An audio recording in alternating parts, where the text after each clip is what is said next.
The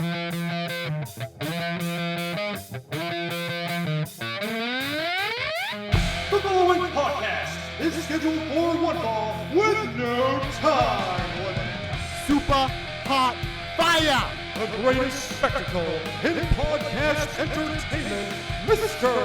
Nestlemania. That was literally verbal diarrhea. I'm setting the bar awfully low. Titus O'Neil keeps running directly into that bar. Get him off my TV, get him off my TV. You make me very angry. The man who has a better IQ than you, the awe-inspiring JC. You should go work for WWE because you'd be so up far up Vince's butt. No. Oh, you are such a sucker. You You defend everything, all the bad moves they make. This is the Jobber Knocker Podcast. Ladies and gentlemen, welcome to the latest edition of the Jobber Knocker Podcast. As always, in Nestlemania, alongside for the ride is JC. Well, technically, he's not alongside for the ride. It's via phone.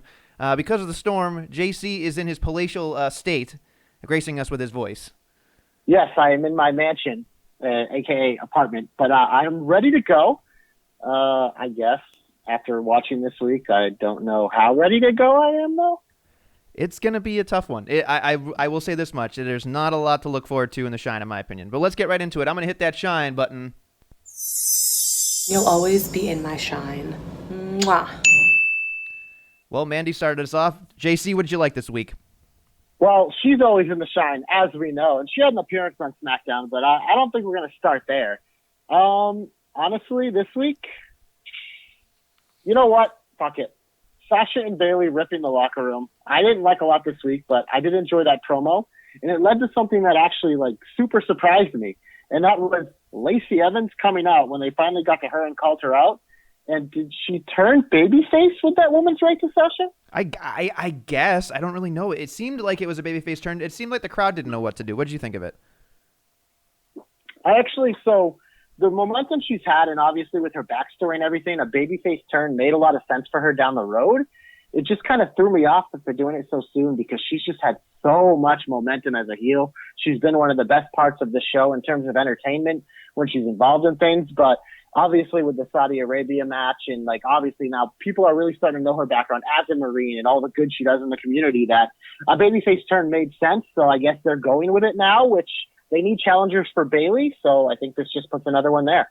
Yeah, look, I'm not exaggerating. Well, I'm not going to exaggerate too much about it, but it was funny because I think if I remember correctly, because it happened on Friday, she punched Sasha and Bayley just stood there, right? Is that what I remember? Yes. Okay. That was a little odd for me because I just didn't understand why Bayley wouldn't have helped her friend or something. I know they're probably planting seeds for something else, but it just looked odd to me. And I appreciated that Sasha had to be the foil, but I mean she took the woman's right just fine. But it just seemed kind of odd, as if they didn't know what to do. Like you said, it just seemed like there was so much. They probably were scrambling to find out who could be the next challenger, and they're like, they'll buy this. And I don't even think she might even be next up. I'm assuming she'll have a program with Sasha first, but who knows? They could fast forward it. But, I mean, obviously we got some other people that came back too. But I don't know. There's a lot of uncertainty, I think, especially in both women's divisions. There's not a lot that I'm looking at my list here. There's a lot that I really want to fire up in the heat about, but there's not a lot of babyface heat, babyface shine, rather, that I'm looking here. Well, let's just, we got to talk about, for our boy Ben, fella. There was a vignette for Sheamus. He's officially coming back, and it sounds like he's going to the Blue Brand. I'm sure Ben was so excited. He tweeted right at us afterwards. He's like, this is the greatest thing that's ever happened to me. Our boy Ben is not a closet Sheamus fan. He is as Sheamus fan as it gets. I mean, there's no other bigger Sheamus fan than Ben Lockhart. Follow him on Twitter. I think is it B Lockhart? At Lockhart BP, I believe. Okay, thank God you know the handles. That's fine. Hey, that's kind of my job. It is your job. No, I got excited because I don't really care for Sheamus, but I know that my friends love him, so it's more of a I popped for my friends because I knew they must be excited. All right. Well, you know what I want to do next? Even though I can't hear it, I want to dance. All right, I'm gonna hit the button in 3, 2, 1, wiggle. You can't see it, but I'm dancing.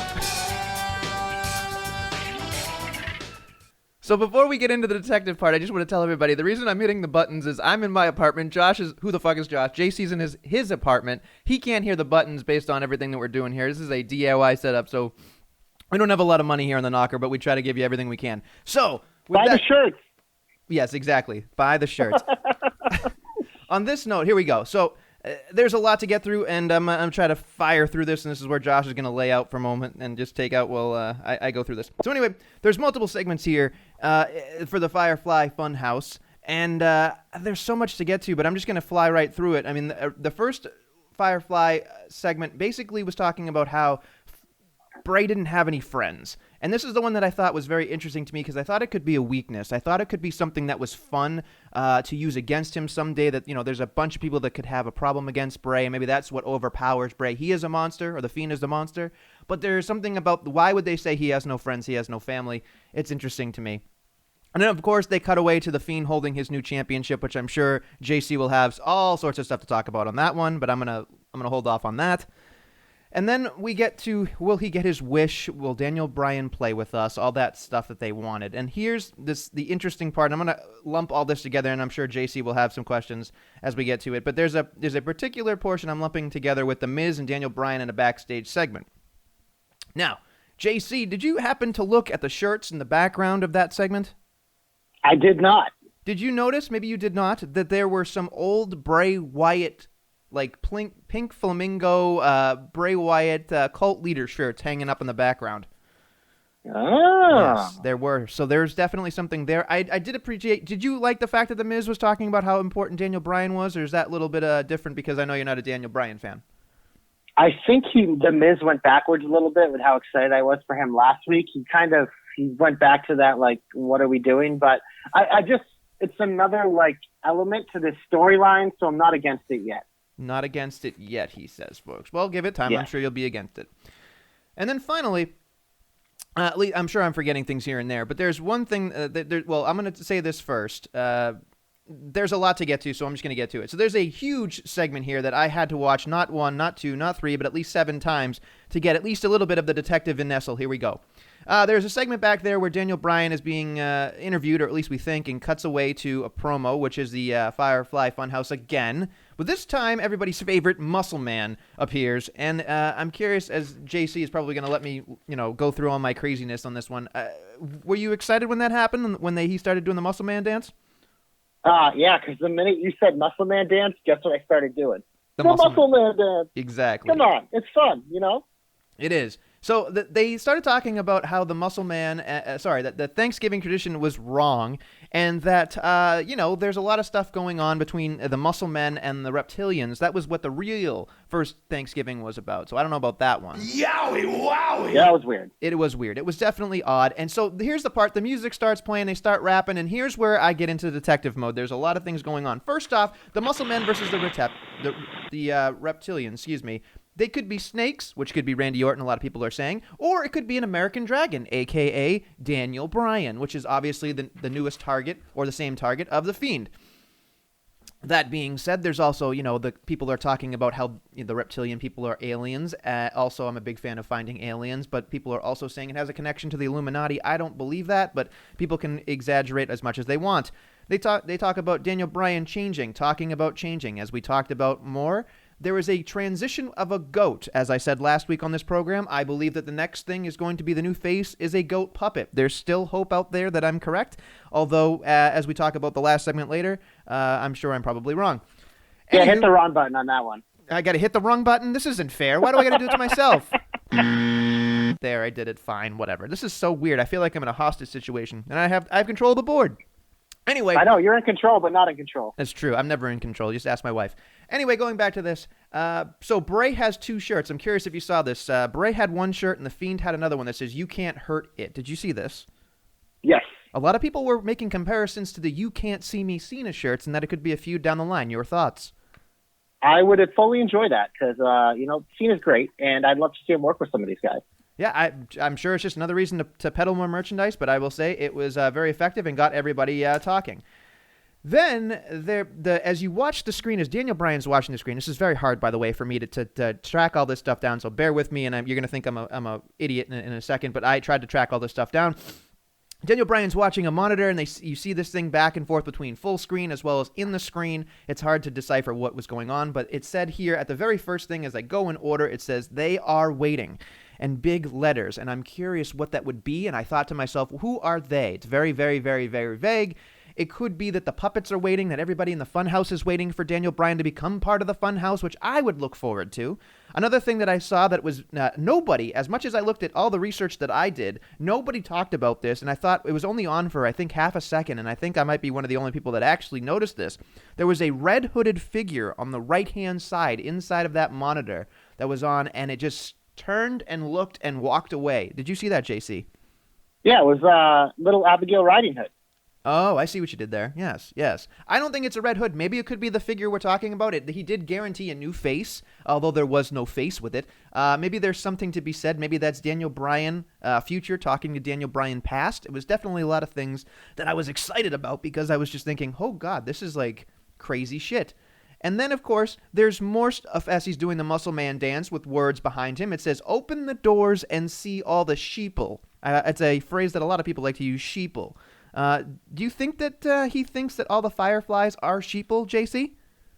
Oh, absolutely. Come on, you're all a bunch of puppets. All a bunch of puppets, he says. And this is the part that I thought that was very exciting, and a lot of people were like, oh, hey, no, this has some type of correlation to Triple H, and it may, but I doubt it. As you see, there's a death certificate at some point while the Muscle Man was talking, and it had a death certificate of somebody by the name of Holmes. I did more research as I was looking out about some of it being redacted, and of course it all linked to the first serial killer in America, H.H. Holmes. Now, yes, the 3 H's would be the man with 3 H's, however, a serial killer is one thing, not a cerebral assassin.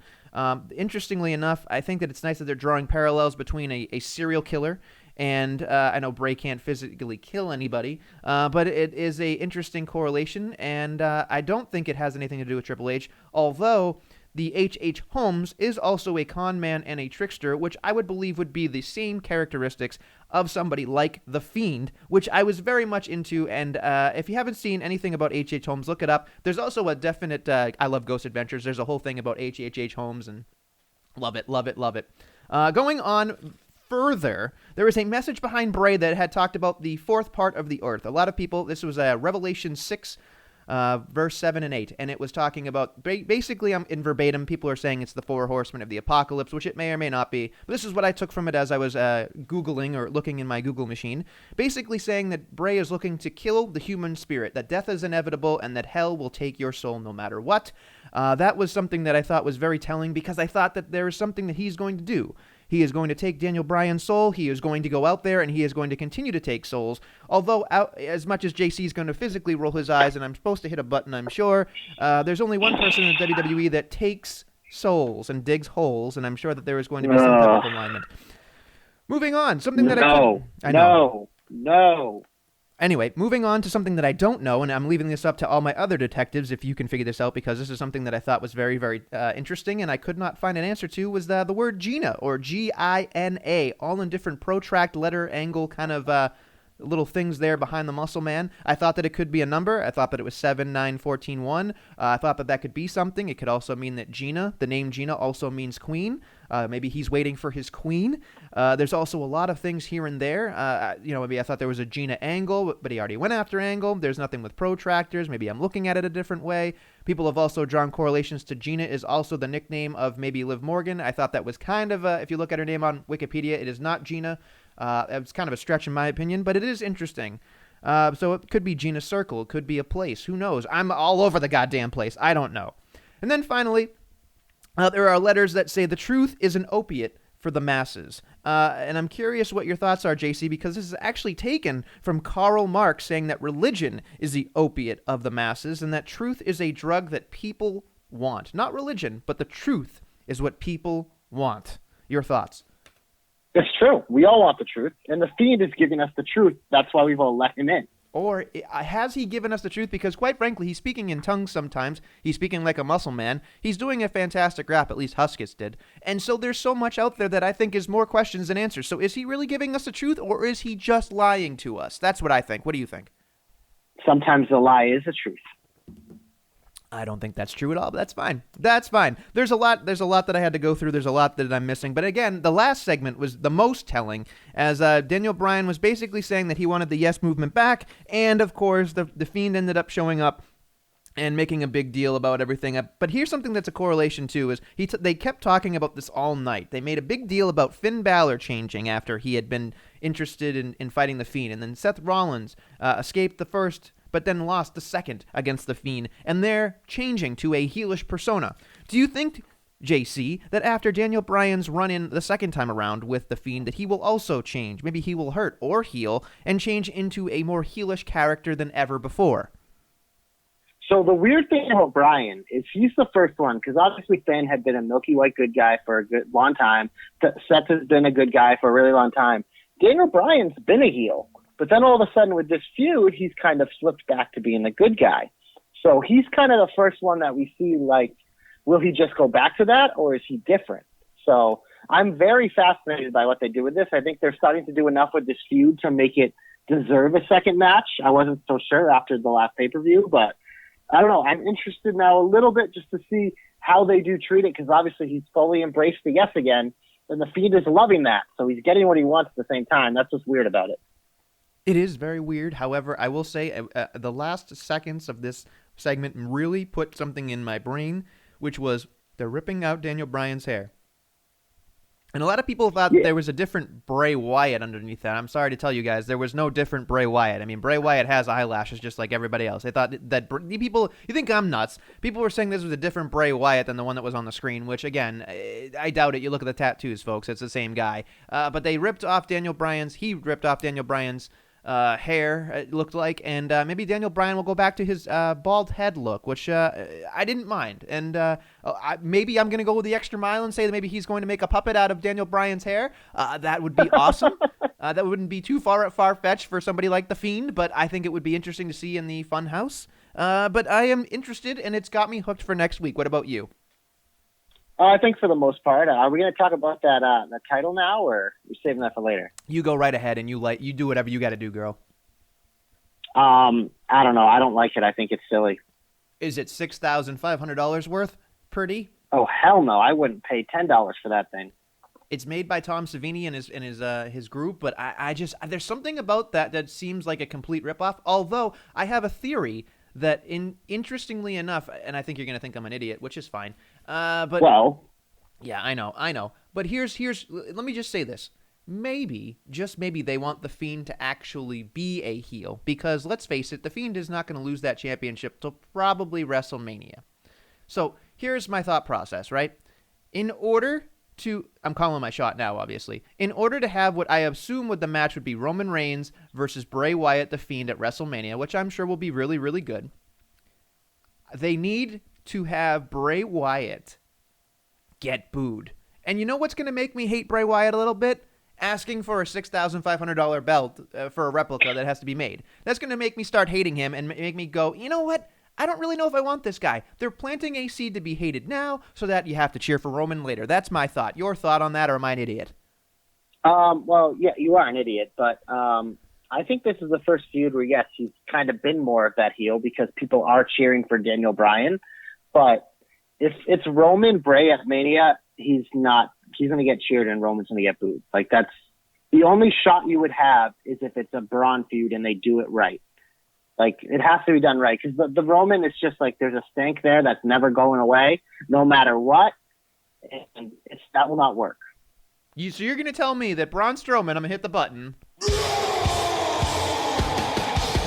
is going to face the other button. Yowie wowie! I don't have a Mania button, but we should probably put one in here for Mania season. You know, this is WrestleMania, or something stupid that Michael Cole has said, the granddaddy of them all, you know, all that bullshit. So you really I'll think... find out. I'll come up with a song by then. You think, yeah, WrestleMania. Or Strowmania. We should just change it out. Yeah, I'm interested to see what happens, but again, this is the only thing that I was really excited about. I'm not necessarily excited about the belt. However, I do believe that there is a positive in all of this negative wrestling BS. So this is the light at the end of the tunnel, the shine of the shine, in my opinion. Anything else that you were shine-worthy thinking? On SmackDown, or are we going to Raw? You can do whatever you want, Puddin'. I mean, the Reigns Corbin stuff wasn't really shine or heat for me. Reigns obviously sending Rude out was good physicality, but I don't know. It didn't do anything for me either way, but I don't think it's actually heat, so that's why I thought I'd bring it up now. That's really it on SmackDown. Yeah, there's not a lot here that I was super excited about in terms of a lot of good stuff. In terms of just there's so much on here that was more Firefly Funhouse than anything Firefly. Yes. That's for the backcracker. Yeah, it was a big week for that to move that forward. Meanwhile, on Raw, Ugh, oh boy, this will be so quick. Raw happened. So there are little pieces. The one thing there was one segment that I actually did enjoy, but it was part of another segment and became another segment that was a waste of time. But I wasn't sure what they were doing with McIntyre calling out Orton. It was a little weird and it took a long time, but I thought Randy Orton was a rock star in this segment. Just like didn't have to say a word. You could tell exactly what he was thinking, like his arrogance coming off, and obviously then OC and AJ come out and whine. I enjoyed that portion of it. Everything in between and on the ends, like 205 Live running out to the rescue. Like, I don't know, man. It was odd to me that they had Mac versus Tozawa. I thought that it was fine, but, and again, I was going to hit the jobber alert. There were a couple of, this is the theme that I thought of, and I'm sure we'll talk about in the heat, but there were a lot of things that Raw didn't do well, and that was one of them. But I was impressed that the Mac did call out Orton. It was odd to me how many commercial breaks. It felt like there were so many, right out of the gate. Like, I know that a normal television, sitcom or drama will most likely have 8 to 9 minutes, and then they do something else. They go to the next thing. Even the TV that we work on, they'd have 8 to 10 minutes, and then they'd go to another commercial break. But these ones were just like, they seemed like so fast and furious, and that they were so disjointed by having, I'm going to call you out. Well, I'll see you after the commercial break, or, Lana and whatever walking to the ring. I guess we got to wait till after the commercial break.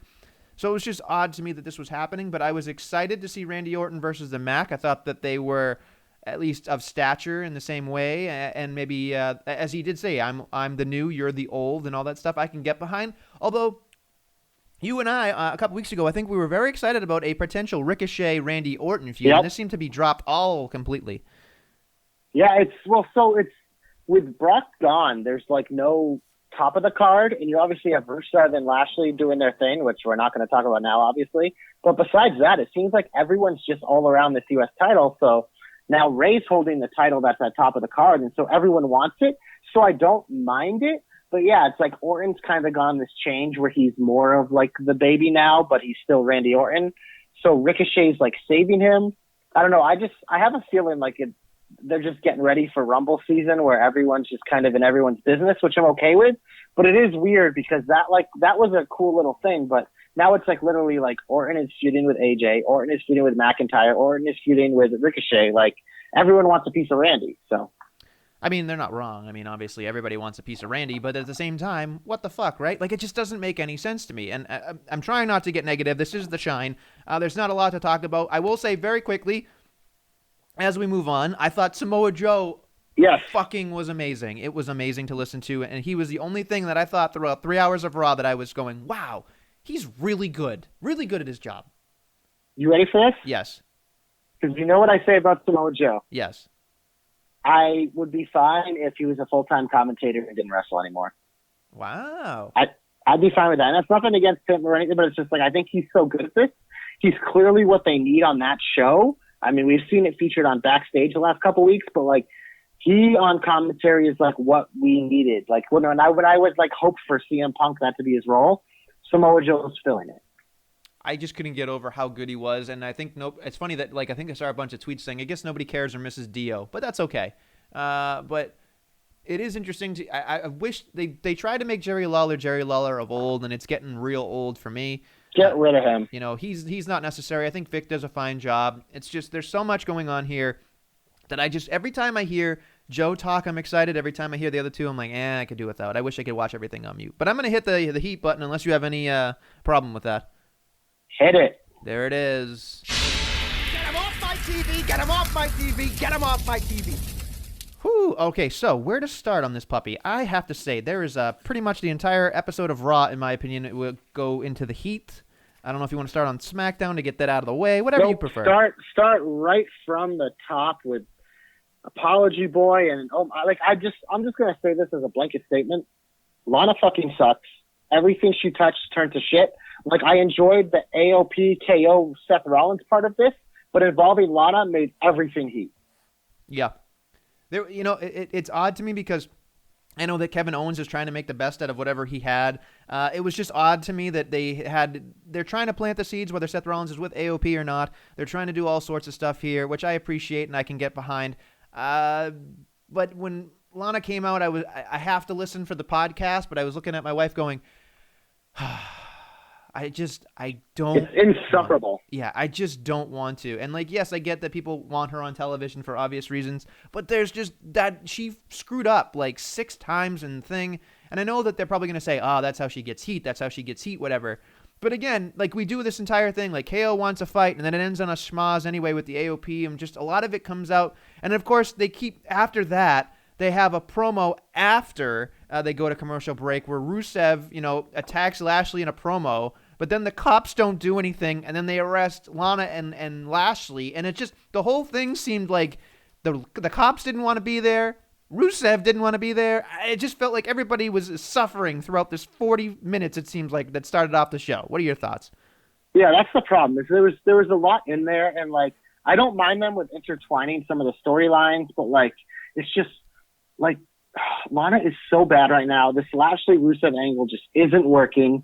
It's we just need them to fight and get it over with, because it's just now it's seeping into AOP, Seth Rollins KO, is interesting because it's a new development. We don't know what's going on. It's interesting. And then it's just being mixed with this. It's I need it, WrestleMania.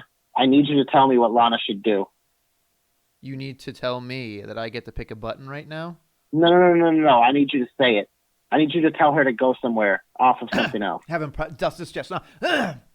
Lana, get her off my TV, get her off my TV, get her off my TV. There you go. I needed that. That felt good. Needed that. That felt good. Haven't done that in a while. Should I press that know. out more. It's only in extreme circumstances. But, I appreciate that they tried to thread the needle throughout the night of Raw, but there was just so much crap, and I will say this much, is now that we're in the heat, there were not jobber matches, but there were competitive one-sided matches. They lasted longer than 3 minutes. So, the Mac versus Tozawa, and King was the worst of all. He crapped all over Tozawa saying he is impersonating an opponent, which I thought was so bad for anybody to say at this particular point. No, I know they're going to say he's a heel or whatever, but good Lord, was that terrible. Yeah, he's got to go too, because it's taken away so much from it. I would like to see them next week just try Vic and Joe, and then maybe if they want to add Dio back in the mix after that. But the Kane, it's just his style doesn't work anymore, and like you said, he's not helping build these people. Yeah, I think he's just waiting to write jokes and use them for certain timing, and it's just whatever. It's fine. The other thing that I wanted to get to was the other jobbery matches, because I'm not going to hit the button because they're actual jobbers, and we reserve the right to hit the jobber alert button for jobber alerts. Aleister Black taking on Abs of Tony Nese, which I'm not a big fan of Tony Nese, but it was definitely, again, one-sided. And I will say, as much as I am a Black fan, I will say that this was kind of sloppy. I did appreciate that Buddy's, back there cutting a promo, but he flubbed as well. It just seemed like this entire night was the drizzling shits from beginning to end, and it was diarrhea for 3 hours. Yep. I couldn't enjoy it. And then, of course, your boy No Way Jose takes on Eric Rowan. What's in the box? Again, it is what it is. I'm still enjoying that stuff. I got a conga line, and then I get a what's in the box. So that didn't bother me. It should bother you. You know what? It's interesting to me. There's a cage, JC. There's a cage when they film it, but it looks like that whole thing is a piece of wood when they go out there, so nobody can actually see anything. That's what I'm saying. The detective, anyway. That makes sense. I'm still excited to see what the reveal is. I'm sure it'll underwhelm, but you know what? That's the great thing about reveals. You get the lead up. Yeah, I got to say right now that if it's not taxidermy, like you predicted, I'm going to be very upset. I'm going to be that is the perfect thing for him to do. It really is. It would be good. Yeah. It makes everything better. It makes everything fucking better. But yeah, there's so much about this program that I watched last night that I was just going. Even. This is a potential comeback for me. Eric Young from Nashville, taking on CN. It was a competitive match. I was excited they popped for Eric Young, but again, it was great to see him. But again, it's just back to more jobber matches that don't matter. The issue I had with this is, I was fine with the match. I thought it was good, whatever. We're showcasing Andrade. What did they do as Andrade was celebrating his win? They brought out the freaking jobber title and had a stupid freaking NASCAR loser win it. Like, I just test my patience. It literally tests my patience of why am I doing this to myself? Well, Kyle Busch puts butts in the seats, apparently, or at least he takes He the 1,000 sucks. left turns. They all suck. They turn left for a living. I wonder if he can go right. Like, when Zoolander says, No. only You know turn what left? happens? You know what happens when we go right? You blow up. You Boom. blow up. You go into a wall, which is what that segment did. There's... I don't know. I'm trying to save this, but there's just so much crap on this show that I was just not excited about. I mean... What was the main event? I don't want to talk about it. What was the main event? Don't want to talk about Adam. it. Who the fuck is Adam, Jay? I'm going to call you Jay. That way I can't get... Jay? Just Jay. Like the letter I J probably from won't MIB. make fun of that because I'll be confused. So JC. You know what it was? Hold on and lay out, because this is what my thought process was. No! God, please, no! No! No! No! No. That's what it was. It was me yelling at my screen. It was evident halfway through the program, folks. And it just kept fucking going. So I wanted to bring this up for a while because obviously you're a big fan of the OC. But you know what the problem is with having a group like the OC? You're going to get 6-man tag matches constantly. So I don't know. Are you turning on your boys? JC, I can officially tell you right now, I was going to save this as a big reveal because I wanted to be present in your mind and in your hearts and look into your faces. I said this directly to your face. After last night, I have officially given up my OC club card. Holy shit. It's over. Wow. I don't want I to. kind of wish I was there to see this. Yes. There was something about last night that I just said, I'm done. I cannot in good conscience sit here and watch 6-man tag after 6-man tag. It's hypocritical. And honestly, I don't care how much face paint Luke Gallo puts on his head. I don't care how many abs Carl has. I don't care how much AJ Styles whips his hair around and has great matches. I don't care about the OC. I don't care about 6-man tags. I am officially giving up my club card. I am done with this. I think last night was my final straw. I can't defend this. I can't. Wow. Yeah. I am in shock. You no longer are a fan of the best tag team in the world. Don't do that to me. You're goading me into another argument, and you know that I don't like that. How does winning a trophy make somebody the best in anything? It doesn't. Ashley McMahon, he was the worst in the world, and he got a trophy for it. Well, your boy Ray Ray is sitting there going, well, technically he's still the best in the world. Ray Ray and I have a lot of solidarity, but that is one thing where we couldn't be further apart. But you know what? I am curious about one thing. Shimmy, yeah! You told me he was dead. You said he was done. Dirt Sheet said Vince was throwing water on him. He gets new entrance music. He's in the main event. What a stud. The OC's in the main event, too, but that's only because AJ Styles Well, is there. because someone had to lose to Shimmy. He didn't get the pin.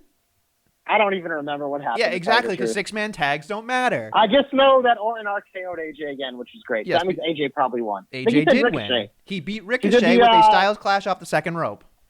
I could watch that every week, but I could do it in 1-on-1 instead of 3-on-3. The whole night was worthless, in my opinion. Just worthless. There was nothing, like, the only thing that I cared about, and begrudgingly cared about, is I hit the laugh button. Something going on with my, There's a lot going on in terms of all this shit, but god damn it, was it just bad. Like, there's so much that didn't work. And I was going to say I was going to hit the Rollins button, but that was the only thing. Like, KO and Rollins and AOP was the only thing that really went somewhere that I was interested in. And that's pretty much it. I mean, the Viking Raiders we'll talk about. I guess I'll hit the button. What's up, jobbers? Jobber alert. There is that. They had a jobber alert against Mark Sterling and the Mitchell Lions, and that was fun. That was another match. You know, they've won the tag titles, and they can't beat anybody in their actual division because there is no division. Well, they Nestle. They have the best tag team in the world in their division. Oh God! Don't do this to me anymore. It's just you're pointing out that Nestle is wrong every single week. Anyway, I think this is just me finally curling up into a ball and saying, yes, the OC is dead. The OC is dead. Well, all right. I'll try to brighten your mode then. How about a 2-on-1 handicap match where one person took your tag team champions to the limit? You know.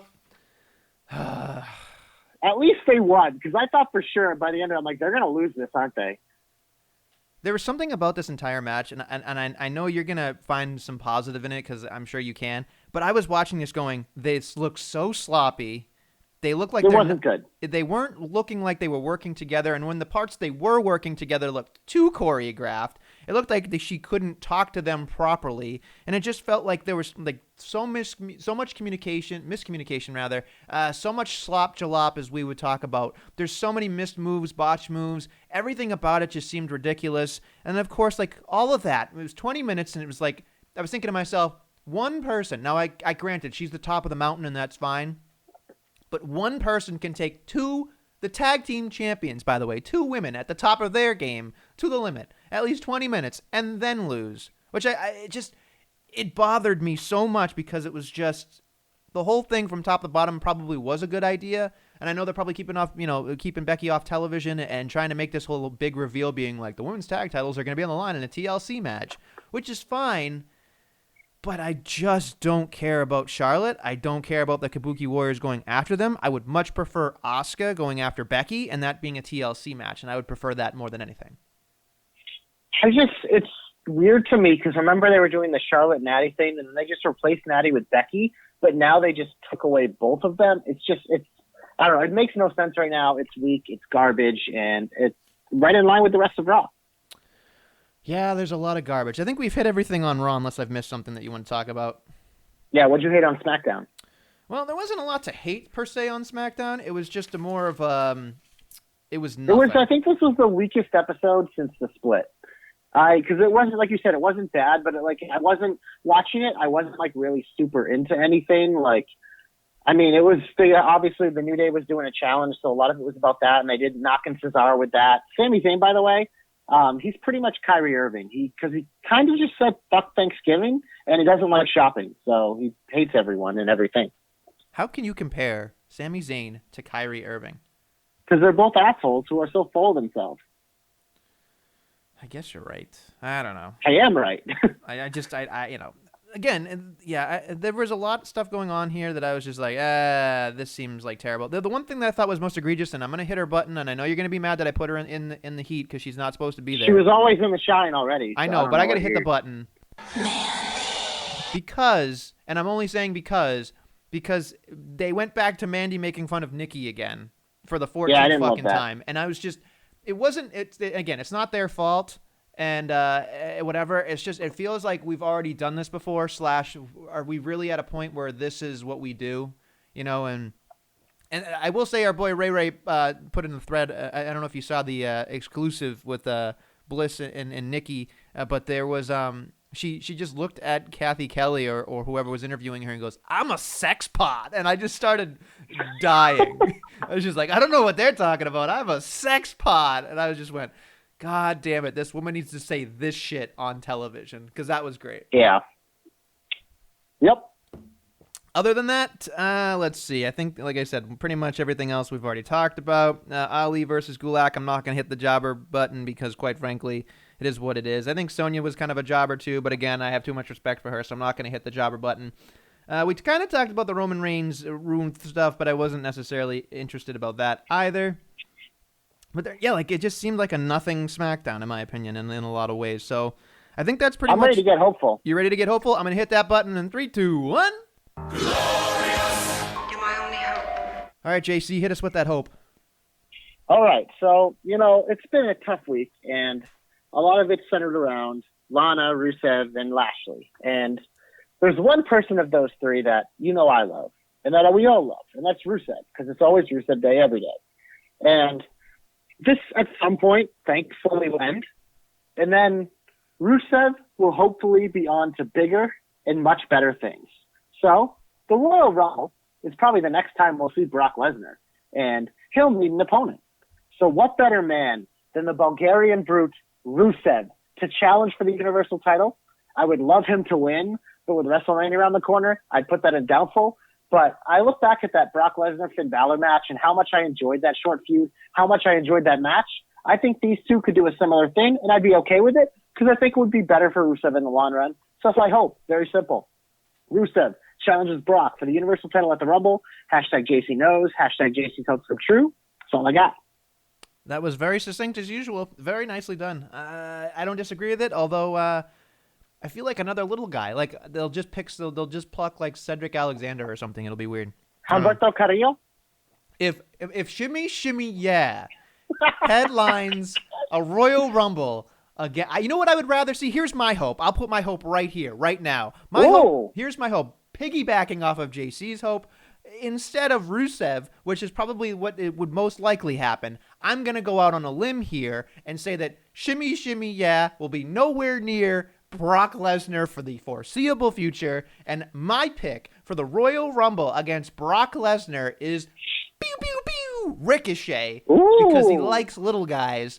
And there seems to be a theme lately where he gets the most out of the little guys, makes you believe the little guys will win, and it's the same song and dance, but he comes back, he leaves, he's a workhorse for like a month, then leaves for 2, comes back to work again. It's all sorts of stuff. Ricochet, as long as now that I'm thinking about it, maybe Ricochet has to talk, but maybe we can figure something else out about that.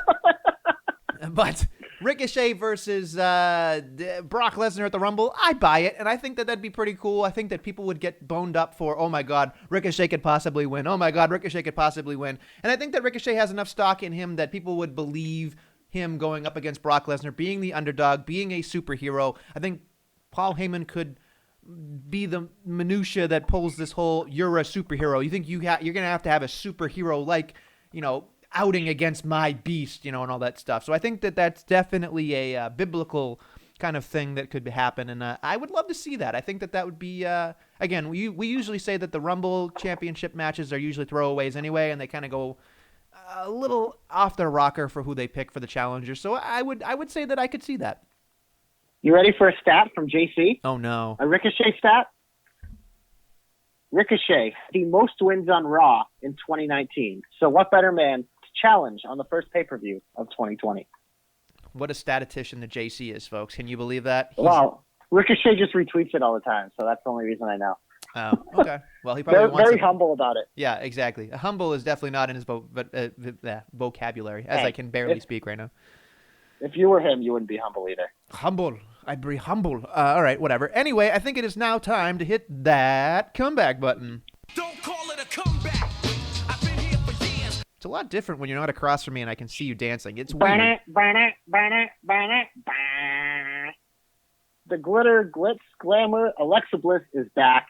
And as you know, she's the best.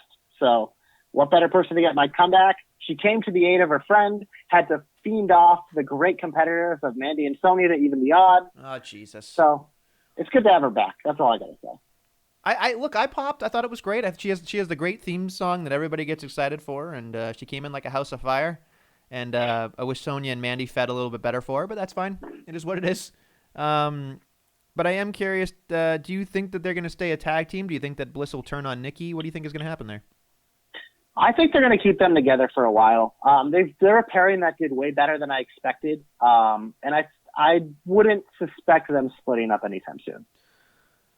My comeback this week goes to Dave Bautista. No, I'm just kidding. Although he is shooting his shot with Dana, I am not your enemy, Brooke, and that's not my comeback, but it kind of feeds into what I was going to talk about. So basically, there's Maverick hitting on Maverick hitting on Dana in the background, and all I could think about was, one, Drake Maverick is married. What are you doing, you loser, you creep? Secondly, that's Dave Bautista's territory. And if anybody knows anything about Dave Bautista, there is one question that everybody wants answered. And it's in every shoot video. It's on every Pritchett podcast. It's on every question you could ever ask in your life. And Dana Brooke, as a detective, you may actually get to the end of this question.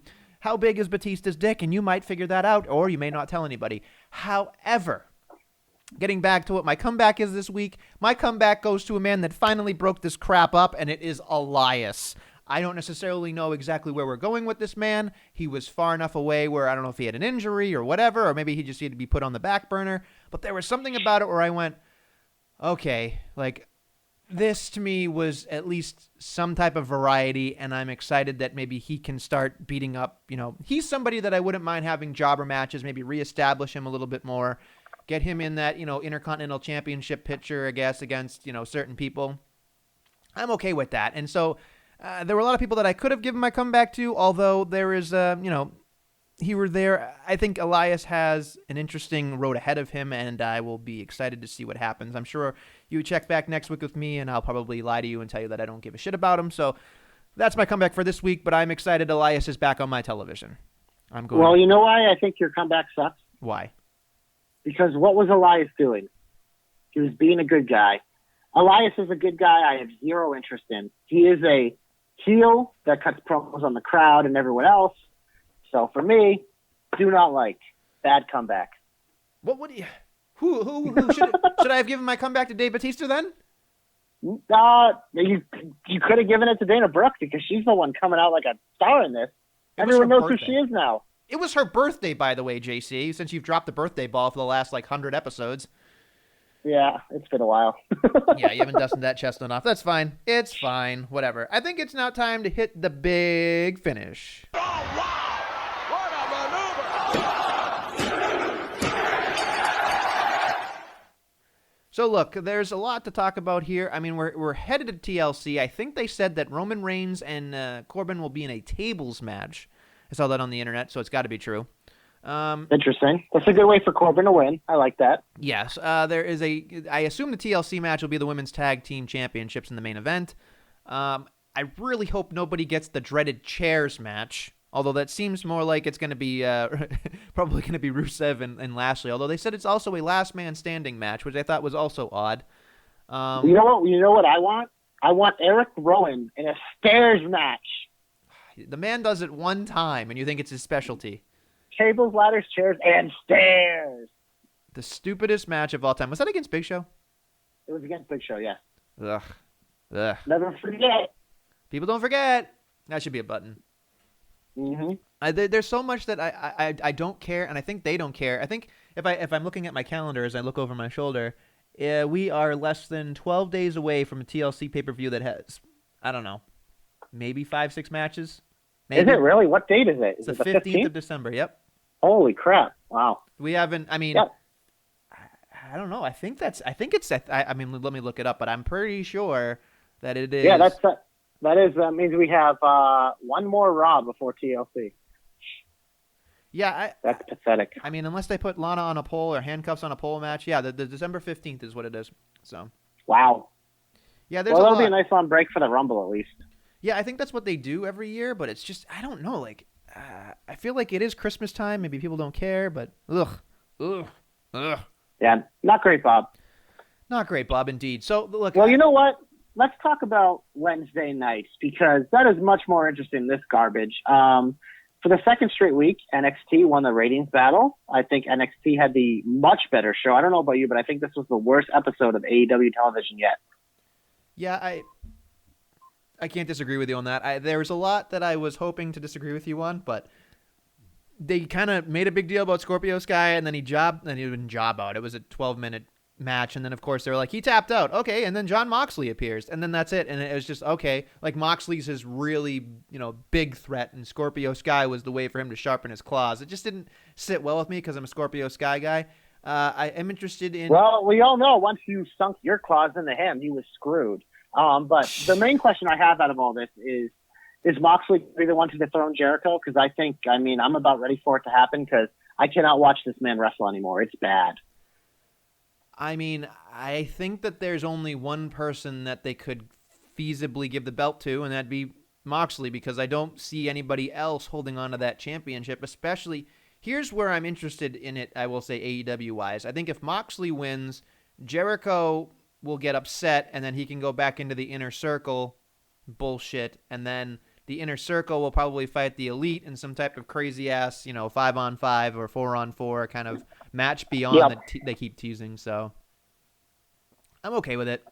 I'm all right with it. I don't necessarily know how it is. I think that they're still trying to figure it out. I mean, they're only 10 weeks into this thing, it seems like, so I don't know. Yeah, no, it is, and that's why for me it's like I thought they've had such great shows, but last week's was, as you say, such a popcorn fart. I just couldn't get into it, and I thought NXT was much better.